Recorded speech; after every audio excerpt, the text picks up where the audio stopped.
Shalom y bienvenidos a Vía Haftaj Israel, una frase hebrea que significa amarás a Israel. Esperamos que se queden con nosotros, ya que nuestro maestro, el Dr. Baruch, nos compartirá una enseñanza expositiva de la Biblia. El Dr. Baruch es profesor titular del Instituto Zera Abraham, con sede en Israel. Aunque todos los cursos en el instituto se imparten en hebreo, el Dr. Baruch se complace en compartir esta enseñanza en inglés con doblaje al español. Para más información, visítenos en amarasaisrael.org o descargue nuestra aplicación móvil Mi Estudio Bíblico. Aquí está Baruch y la lección de hoy. Dependemos completamente de la revelación de Dios.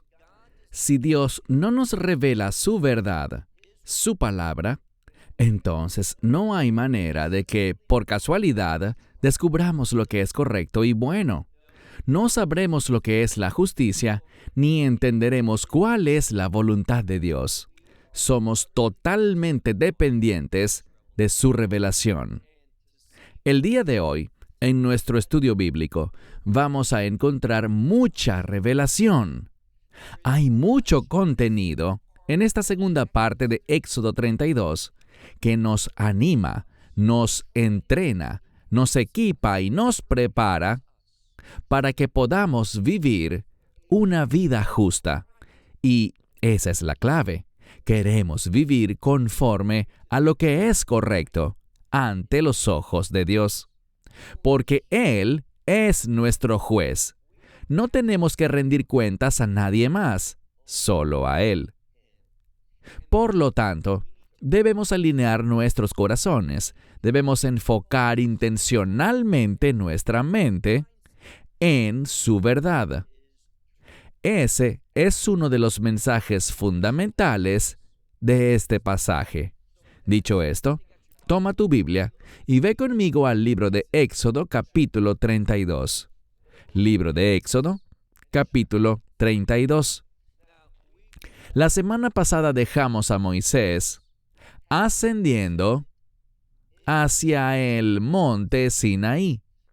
Allí, él recibió las 2 tablas, esas tablas de piedra, como enfatizamos, que fueron escritas con el dedo de Dios. Y en medio de esa situación, vimos que Israel cayó en idolatría. Cayeron en los deseos de su carne, pues querían hacer su voluntad en lugar de la voluntad de Dios. Confiaban en su propio entendimiento en lugar de la revelación de Dios, y comenzaron a pecar de una manera abominable delante de Dios en ese lugar santo. Hoy retomamos la lectura con Moisés listo para descender de vuelta hacia el pueblo. Así que estamos listos para Éxodo 32, iniciando en el verso 17. Mientras Moisés va descendiendo, noten con quién se encuentra primero. Él habla con Yahashua, es decir, Josué, hijo de Nun. Él será quien tomará el liderazgo después de Moisés. Él fue quien finalmente llevó al pueblo a la tierra prometida. Y noten que Josué habla en el versículo 17 y dice, «Y Josué oyó el sonido del pueblo que estaba gritando». Bien, el pueblo estaba haciendo un gran ruido. Estaban levantando sus voces, pero no en alabanza y adoración, no en agradecimiento, ni recordando su redención, ni entendiendo cómo Dios los había llevado hasta allí, ni para qué los había traído a este lugar en particular.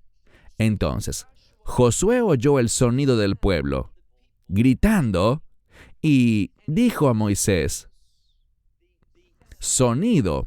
Ahora, esta palabra es la palabra kol, con kuf y no con kaf.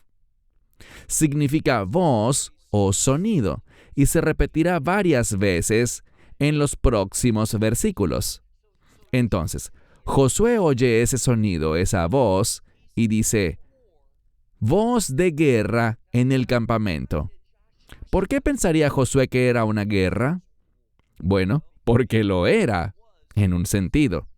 Era una guerra espiritual que se estaba librando, una que los hijos de Israel, el pueblo de pacto de Dios, estaba perdiendo, porque se habían apartado de la instrucción de Moisés.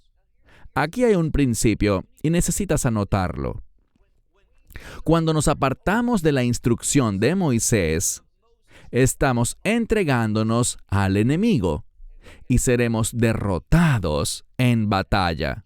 Así de simple. Recuerden, no somos salvos por la instrucción de Moisés, por sus mandamientos.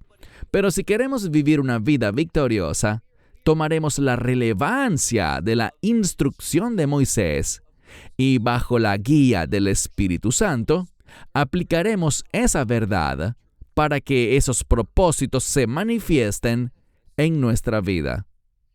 El pueblo no cumplió lo que Moisés le dijo en Éxodo 19. No prestaron atención a lo que estaba ocurriendo en el monte Sinaí. Estaban completamente enfocados en lo que ellos deseaban. Y apenas tuvieron la oportunidad de apartarse del liderazgo de Moisés, lo hicieron. Rechazaron a Moisés, el hombre de Dios, el siervo de Dios, y eligieron a Aarón. Acto seguido, comenzaron a decirle a Aarón lo que tenía que hacer.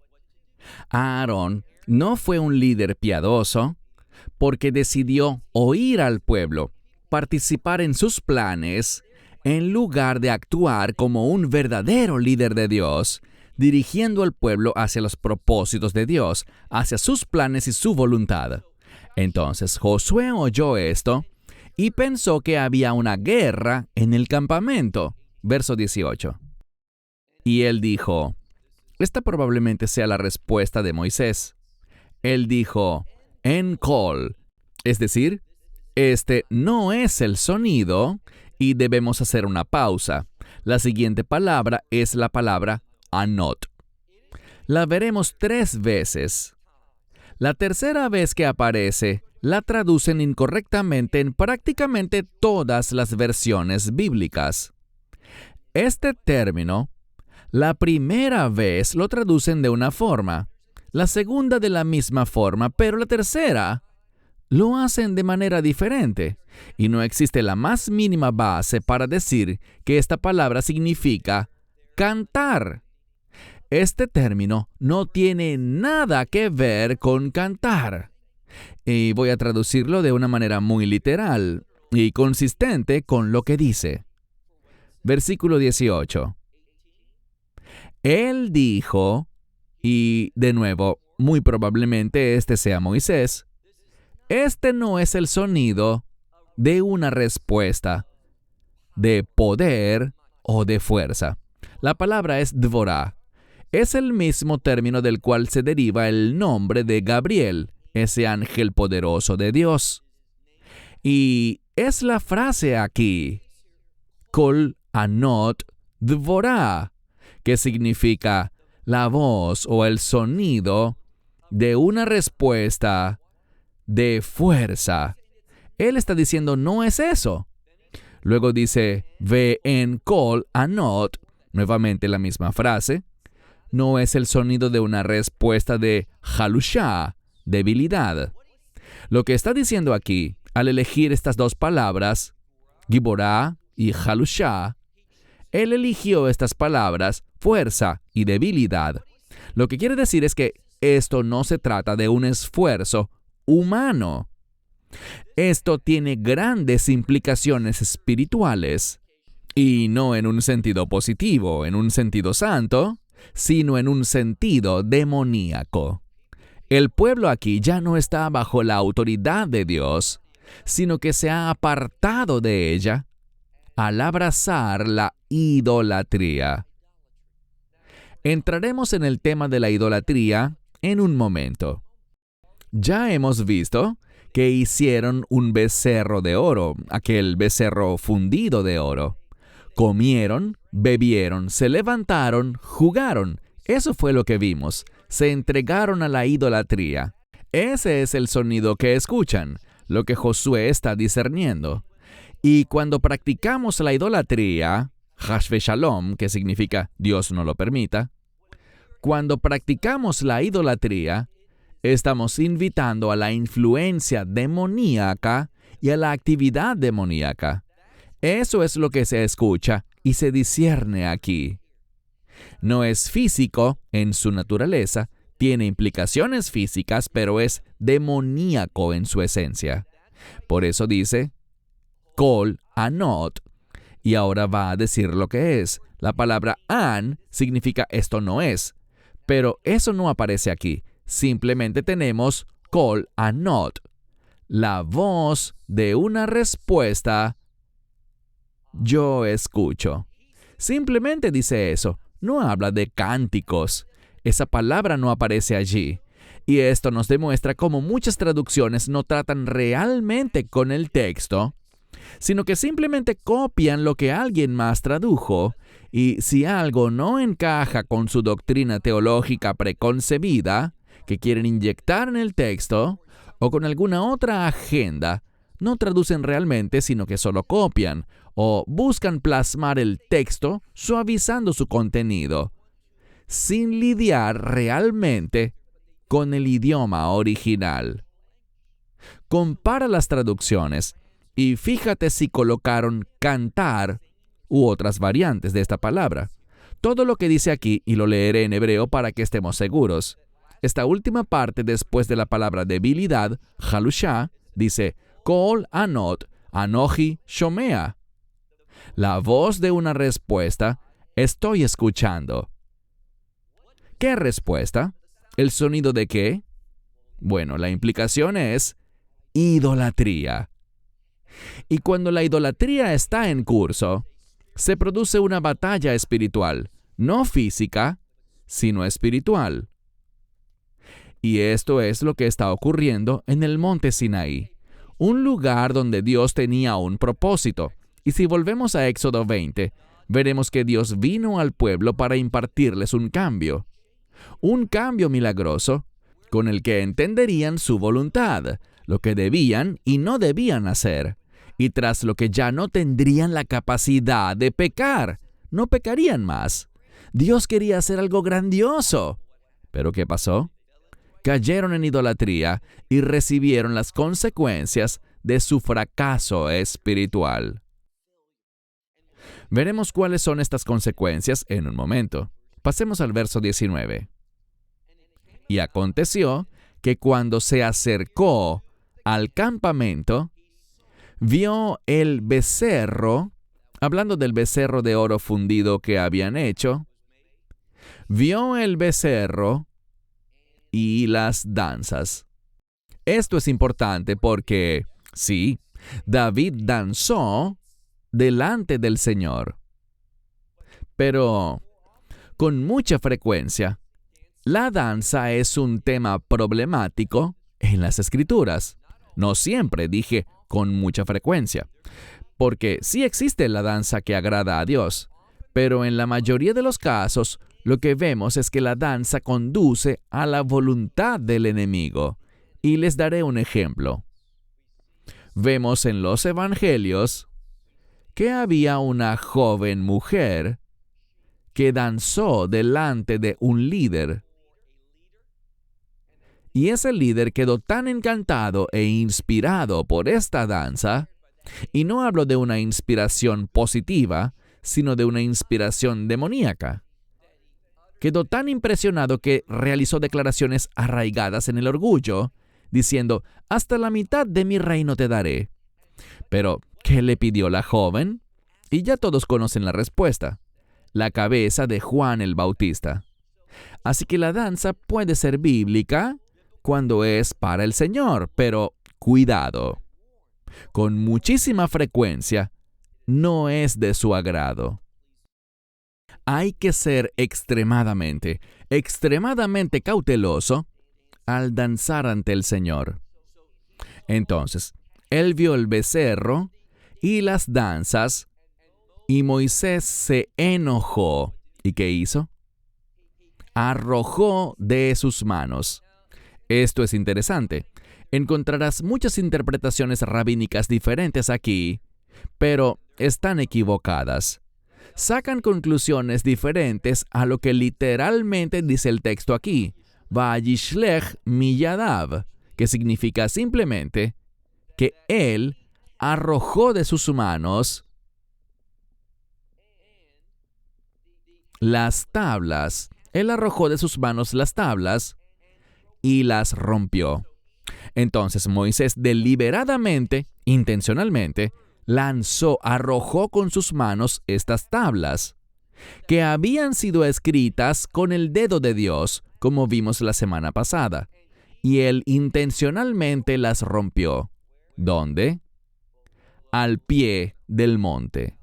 Esto es significativo porque nos habla del pie del monte. ¿Y qué importancia tiene eso? El pie de la montaña nos habla de la ubicación espiritual del pueblo. Había una razón por la que Dios no les permitió subir. Dios conocía su condición espiritual y Dios les ordenó que permanecieran allí y obedecieran sus instrucciones, pero no lo hicieron. Mas ahora, al pie del monte, vemos que el pueblo era espiritualmente deficiente. Y por lo tanto, ¿cuál fue el resultado? La ruptura de los mandamientos, de esas tablas. Esto es lo que vemos. Cuando somos espiritualmente inadecuados, cuando estamos arraigados en las pasiones de nuestra carne, cuando no nos adherimos a las instrucciones de Moisés, entraremos en una ubicación y condición espiritual en la que al final los mandamientos de Dios serán quebrantados. Esto es lo que vemos que se nos enseña en este texto. El mensaje que está escrito para nosotros. Verso 20. Y él tomó, una vez más es Moisés, tomó el becerro que habían hecho y lo quemó con fuego, significando juicio. ¿Cuál es la progresión obvia de la revelación? Si rompes los mandamientos, recaerá sobre ti el juicio. Entonces tomó el becerro que habían hecho, lo quemó en fuego, lo molió hasta hacerlo dog, es decir, muy fino, casi como polvo, y lo esparció sobre la faz de las aguas. No sabemos a qué agua se refiere. Y los obligó a beberlas. ¿A quiénes? Él obligó a los hijos de Israel a que las bebieran. Es decir, el pueblo tuvo que sufrir las consecuencias de sus acciones. Algunos sugieren que uno de los deseos más fuertes del ser humano es la sed, y beber simboliza los deseos de la carne.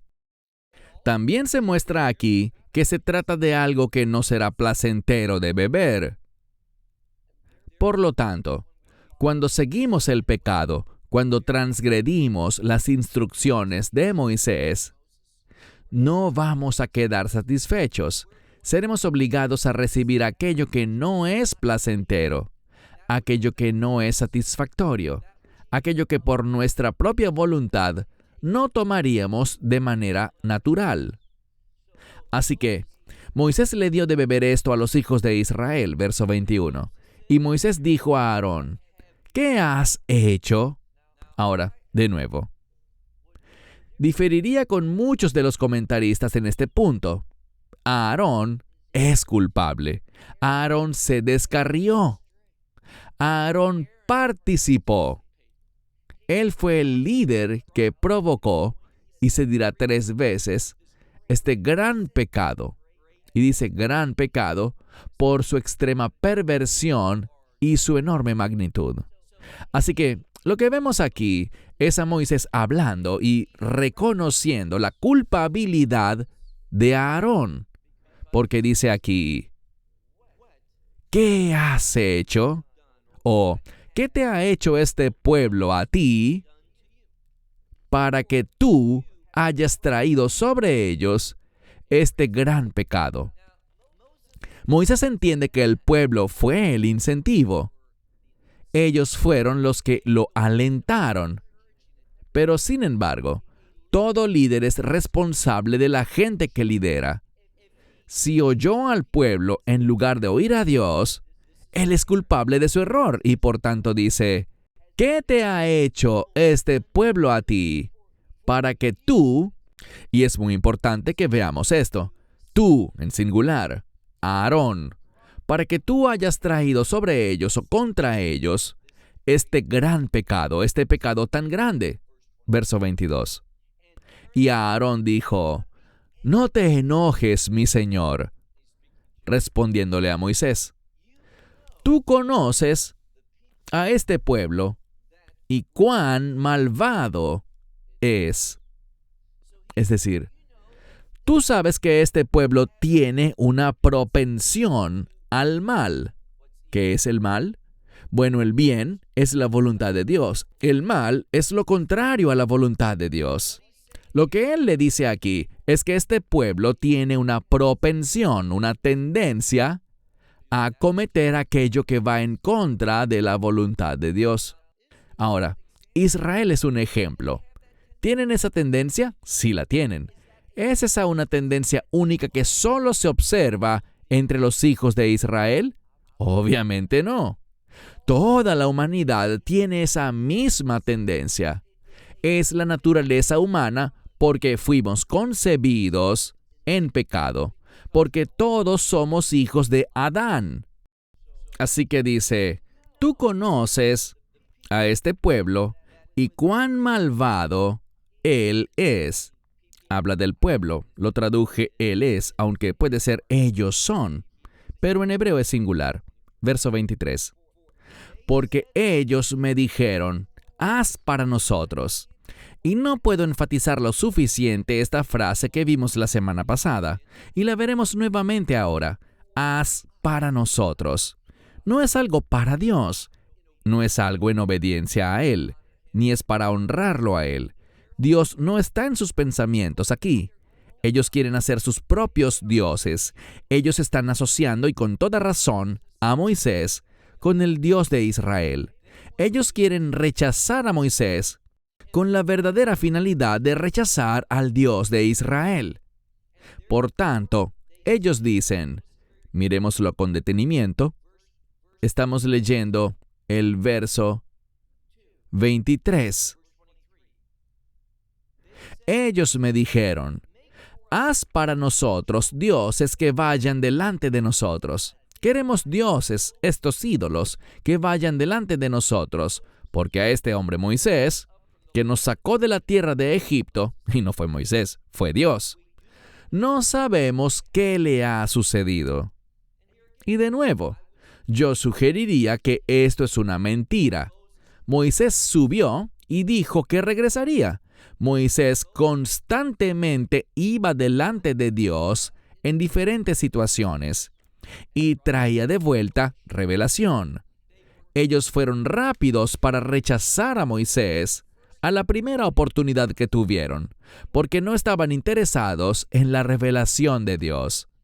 Querían tener sus propios dioses, sus ídolos, a ese becerro de oro que iría delante de ellos. ¿Con qué fin? Como ya dijimos, ese becerro de oro no puede viajar por sí mismo, no puede dirigir a nadie. Los hombres deben cargarlo, y los hombres llevan a sus dioses, ¿a dónde? A donde ellos quieren que sus dioses vayan. Ellos dicen, estamos siguiendo a Dios. Mentira, lo que están siguiendo son sus propios deseos. Estamos oyendo a Dios. No, están oyendo sus propias voces. Estamos sirviendo a Dios. No, están sirviendo su propia carne. Quiero compartir algo contigo. Hoy en día es muy común, que la gente use el término Jesús, Yeshua, Jesus, según el idioma que hablen. Utilizan ese nombre santo y glorioso, pero le adjuntan sus propias creencias, sus propios deseos, su propia voluntad y dicen, esto es lo que Dios me dijo. Esta semana me pidieron que viera un video de un hombre que dijo que tuvo un encuentro con 72 demonios. En el video, él cuenta que estaba dictando una conferencia en determinado lugar y al terminar el mensaje, le ministró directamente a una mujer joven de entre la audiencia. Había mucha gente presente, no estoy sugiriendo de ninguna manera que hubo algo inapropiado desde el punto de vista moral. Pero él relata que le ministró, oró por ella durante 5 horas y que durante ese tiempo, demonios que moraban en ella le hablaron y él dijo que era un total de 72. Luego dijo que comenzó a preguntarle a esos demonios, ¿quién eres tú? ¿Cómo te llamas? Y me pareció muy conveniente que empezó a mencionar los grandes pecados de nuestra era, como el aborto, y le decían, oh, yo soy el demonio del aborto, soy el demonio de esto, soy el demonio de aquello. Yo sí creo que existe influencia demoníaca dentro del aborto. Pero luego el hombre cuenta que le dicen lo siguiente, soy el demonio de... y menciona una doctrina teológica específica. Investigué este asunto porque en otro video él da una enseñanza sobre esta doctrina teológica y lo que dice al respecto es absolutamente incorrecto. El punto que quiero destacar es el siguiente. Las personas ligeramente afirman, Dios me dijo esto. Si Dios te dice algo, eso debe estar en este libro, o debe ser algo que pueda respaldarse con este libro. Este hombre repetía, Dios me dijo, Dios me mostró, Dios me dirigió. O que aquel demonio le dijo que su influencia estaba sobre esta doctrina teológica. Y yo sé la verdad, no es algo que creo nada más, sino que la Biblia lo confirma. Así que un demonio no le dijo eso. Cuando escuchaba la historia, en mi mente, me pareció simplemente demasiado conveniente. Y no es nada diferente a lo que vemos aquí. La gente quiere decir, Dios dijo, cuando en realidad son ellos mismos quienes lo dicen. Y los hijos de Israel, miren el texto una vez más, le dijeron a Aarón, haz para nosotros dioses que vayan delante de nosotros, porque a este hombre Moisés, quien nos sacó de la tierra de Egipto, no sabemos qué le ha pasado. Pero claro que lo saben. Él subió al monte Sinaí para encontrarse con Dios. De todo el éxodo de Egipto, el clímax estaba en esta experiencia. 50 días después del éxodo. Incluso hay una festividad para recordarnos eso. 50 días después de este evento importante. Ellos están mintiendo, y la mentira siempre es un intento de justificar los deseos idólatras del ser humano. Así que a este Moisés no sabemos qué le pasó. Verso 24. Y yo les dije, el que tenga oro, quíteselo y démelo a mí. Y yo lo arrojé, lo lancé al fuego. Y el becerro, este becerro, salió. Ahora, él está omitiendo información. Si regresan al verso 4 del mismo capítulo 32, verán que él tomó el oro de sus manos y le dio forma con un instrumento, como con un cincel. Él lo hizo. Eso es lo que nos dice el verso 4. Pero aquí él dice algo diferente. Él dice que simplemente recibió el oro, lo arrojó al fuego y milagrosamente el oro tomó forma de becerro. Eso no es lo que en verdad ocurrió. Verso 25. Y Moisés vio que el pueblo estaba, y tenemos una palabra muy importante, paruach. En hebreo moderno, paruach significa salvaje, así como cuando hablamos del salvaje oeste, refiriéndonos a esa región de Estados Unidos hace muchísimos años atrás. Entonces se refiere a algo que es salvaje, que no refleja un orden adecuado. También puede traducirse como descuidado, algo que se ha deteriorado, que no mantiene las especificaciones adecuadas, las indicaciones correctas, algo por el estilo. Así que Moisés miró, tuvo discernimiento, vio al pueblo y se dio cuenta de que el pueblo era un pueblo salvaje e indisciplinado, porque Aarón, fíjense bien en esto, ki frao Aarón lei shimsa, lo que significa porque, hablando sobre Aarón, desató o descubrió o realizó, es decir, él fue quien provocó esto. Y la palabra aquí es shimsa. Shimsa es una palabra que, de hecho, si sabes un poco de Yiddish, shimutz, significa algo que es sucio, mugriento, impuro, cochino, una mancha. Y lo que está diciendo es esto: Aarón, tú, con tus acciones, has manifestado cuán indisciplinado y cuán salvaje es este pueblo, cuán manchados están. Y noten lo que dice: frente a los que se oponen en su contra. Aquí está la clave. Lo que Moisés está diciendo es: Aarón, con tu liderazgo has expuesto a Israel ante sus enemigos, ante quienes se levantan en su contra. Entiendan que este es el principio que se nos enseña.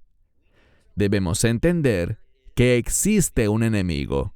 Tenemos un enemigo que utiliza espíritus inmundos, demonios e instrumentos humanos con el fin de atacarnos. Y cuando nosotros somos indisciplinados, cuando no demostramos un caminar correcto, un testimonio, lo que estamos haciendo es darle una invitación, lo estamos llamando, estamos convocando al enemigo a venir para traer la derrota sobre nosotros y, en última instancia, el juicio de Dios. Porque cuando nos volvemos espiritualmente impuros y sucios, eso produce juicio. Eso es lo que este pasaje nos está diciendo. Debido al pecado de ese becerro fundido, de ese becerro de oro, Israel experimentará el juicio. Verso 26. Y Moisés se puso en la puerta del campamento. ¿Qué se hace en la puerta? Allí es donde los ancianos desarrollan sus funciones de liderazgo. Es decir, allí es donde imparten juicio y discernimiento. Así que Moisés, y esto se ve en toda la Escritura, el juicio se da en la puerta. Moisés se ubica en la puerta del campamento y dice: ¿quién? Por el Señor, conmigo. Eso significa: ¿quién está conmigo? Por el Señor. Así que quizá una mejor traducción sería: los que estén con el Señor, júntense conmigo. Y se reunieron con él todos los hijos de Leví. Esto confirma la elección de Dios de la tribu de Leví. Ahora, algunos señalan algo aquí que es muy importante. Dice kol, no con la kuf, sino con la kaf. No significa sonido o voz, sino que cuando es con una kaf, significa todo. Así que dice que fueron todos los hijos de Leví, los levitas en ese momento. Y allí está incluido Aarón. En otras palabras, muchos ven esto como una sugerencia al lector de que Aarón se arrepintió. Él se fue junto con Moisés, buscando reafirmar su lealtad al propósito de Dios. Así que todos los hijos de Leví estaban allí. Verso 27. Y él dijo, Moisés sigue hablando, le dijo a ellos: así dijo el Señor, el Dios de Israel. Cada hombre coloque su espada sobre su cadera o su muslo, y vayan y vuelvan de puerta en puerta, es decir, por todas las puertas de las distintas tribus. Vayan y vuelvan de puerta en puerta en el campamento y mate cada hombre a su hermano, cada hombre a su vecino, cada hombre a sus parientes. Ahora, ¿qué se está diciendo aquí? Moisés preguntó, ¿quién está conmigo? Y muchas personas se fueron con él, incluyendo a todos los hijos de Aarón. Específicamente, él le dijo a los hijos de Aarón, escuchen, tenemos un trabajo que hacer. Tenemos que ejecutar un juicio sobre aquellos que no se arrepintieron. Así que para aquellos que no se han arrepentido, que no están con nosotros, hacia ellos se dirige la espada. Y vemos esto, miren el verso 28. Y los hijos de Leví, nadie más que los hijos de Leví, hicieron exactamente lo que Moisés les dijo. Y cayeron del pueblo en aquel día, Beyom Jajú, en aquel día, que es una frase que siempre implica un contexto de juicio, murieron 3,000 de entre los hijos de Israel. Cuando Moisés regresó y dijo, estoy de pie en la puerta del campamento, un juicio será ejecutado. ¿Quién está conmigo? Es decir, ¿quién va a arrepentirse? Todos los hijos de Leví, todos los varones levitas estaban allí, y Dios los usó. Él reafirmó el haberlos elegido, y ellos recorrieron el campamento, matando a todos aquellos que no estaban con Moisés. A todos los que rechazaron a Moisés, ellos fueron ejecutados, y como leímos, cayeron 3,000 hombres. El número 3, bien sea 30, 300 o 3,000, el 3 significa documentar o revelar algo. Verso 29. Y Moisés dijo, hoy llenan su mano para el Señor.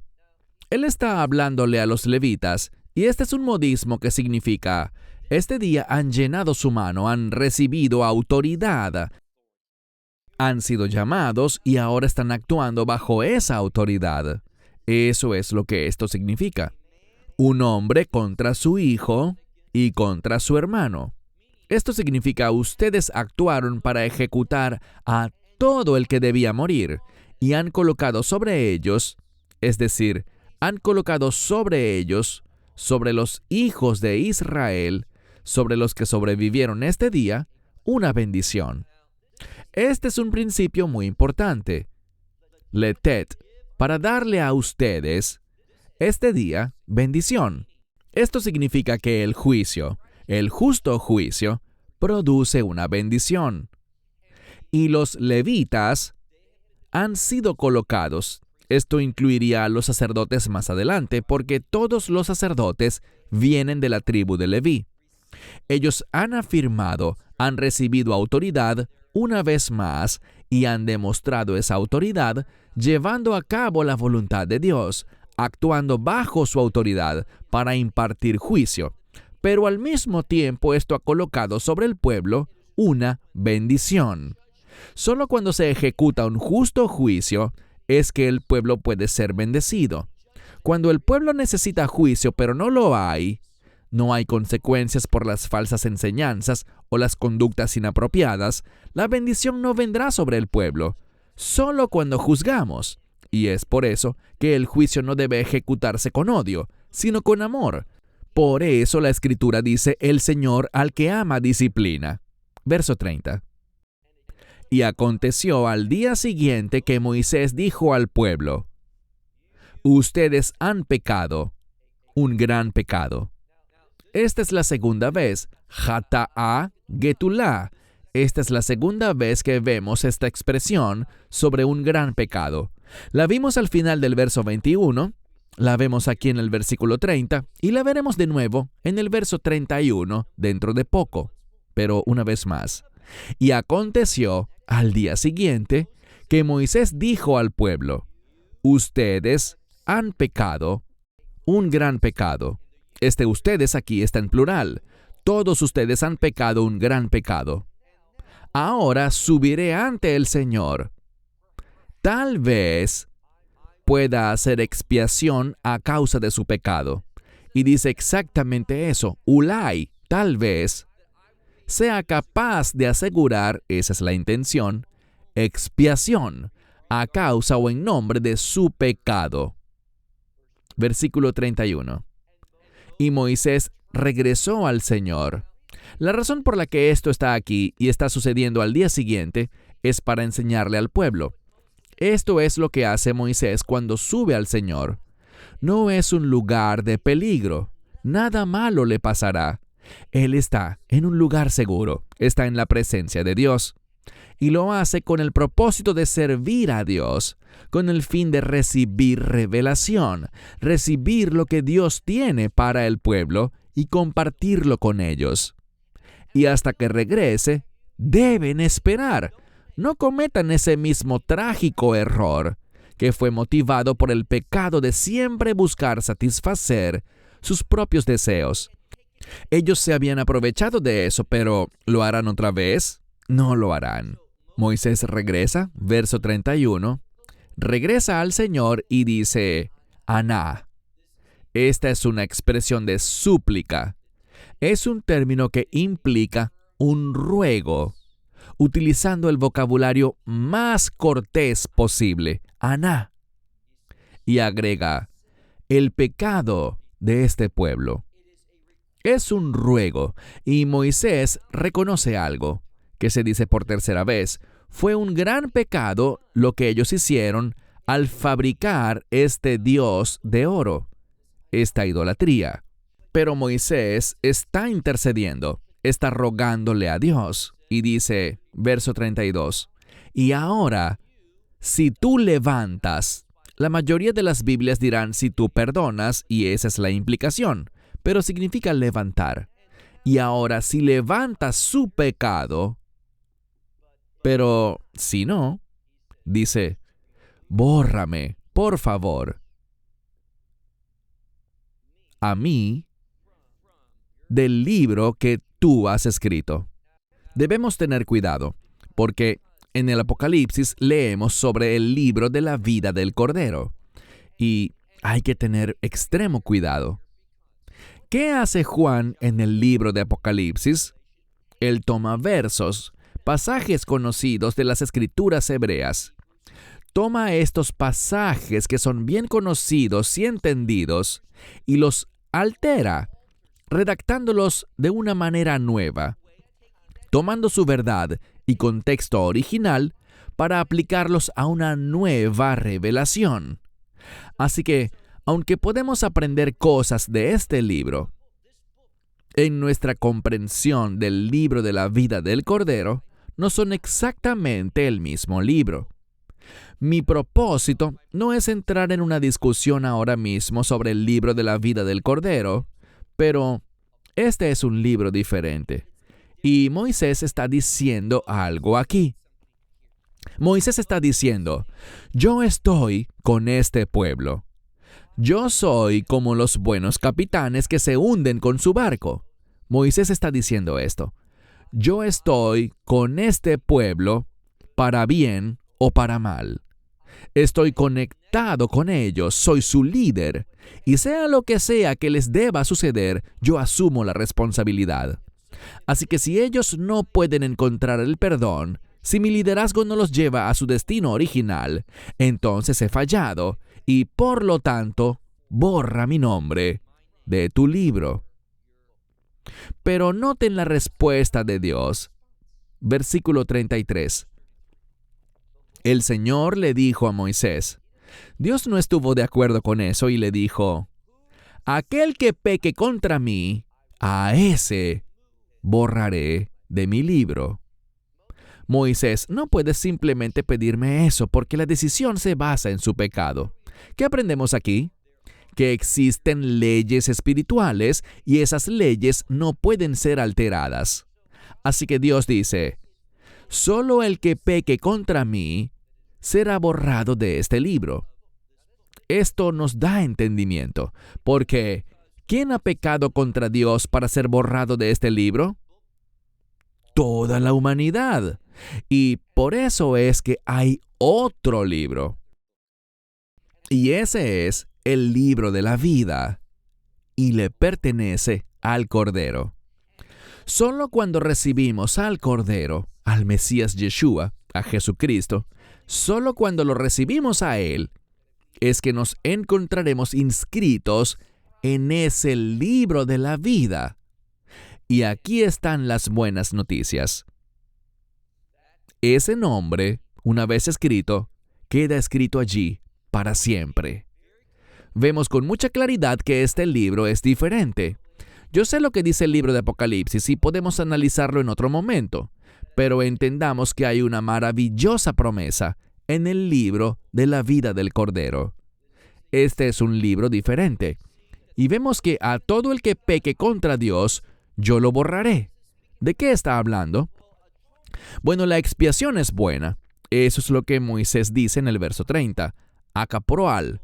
Quizá logre asegurar la expiación. Pero el Cordero no provee una simple expiación. El Cordero de Dios, el Mesías Yeshua, provee redención. Verso 34. Y ahora, él dice, tú liderarás al pueblo hacia aquel de quien te he hablado. Entonces Moisés recibió revelación de que habrá uno del cual Dios le habló a Moisés. Tú liderarás al pueblo hacia aquel de quien te hablé. He aquí, mi mensajero. Es la palabra malach, que a veces se traduce como ángel, pero también puede significar mensajero. No siempre se trata de un ángel, así que he aquí, mi mensajero irá delante de ti. Esto será importante más adelante, en el próximo capítulo. Pero por ahora lo pondremos a un lado. He aquí, mi mensajero irá delante de ti.